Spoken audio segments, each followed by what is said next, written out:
আজকে বেটুর জন্য একটু ডালিয়ার খিচুড়ি করব।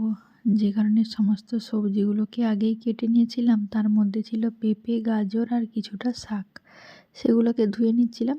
তারপরে ডালিয়া আর মসুর ডালটাকেও ধুয়ে নেব, আর কুকারটাকেও ভালোভাবে ধুয়ে নিলাম। আর এদিকে সব কিছু সবজি দিয়ে দিয়েছি। এবার ডালিয়া আর মসুর ডালটা দিতে হবে ভালোভাবে ধুয়ে। তো আমি তো কিছু মশলা অ্যাডও করি না, আর এখনও পর্যন্ত 1 দিন না 2 দিন একটু ঘি দিয়েছিলাম, 1 ফোঁটারও, নাহলে সিদ্ধটাই খাওয়াই। এখনও তেল মশলা অতটা ওকে খাওয়ানো ধরায়নি। এই আমার বাচ্চার বয়স এখন প্রায় সোনার বয়স 9 মাসের মতো। তো ডালিয়ার খিচুড়ি করার জন্যই প্রথমে সমস্ত সবজিগুলো দিয়ে ডালিয়ার মসুর ডালটাকে দিয়ে দিয়েছি, আর অল্প একটু নুন আর একটু হলুদের গুঁড়ো দিয়েছি। ব্যাস, একদম অল্প আঁচে কুকারে বসিয়ে দিয়েছি। আর এদিকে ভাতটাও চাপিয়ে দেবো। এদিকে গ্যাসটা কেন ফাঁকা যাবে, যে কারণে গ্যাসে ভাতটাও চাপিয়ে দেব।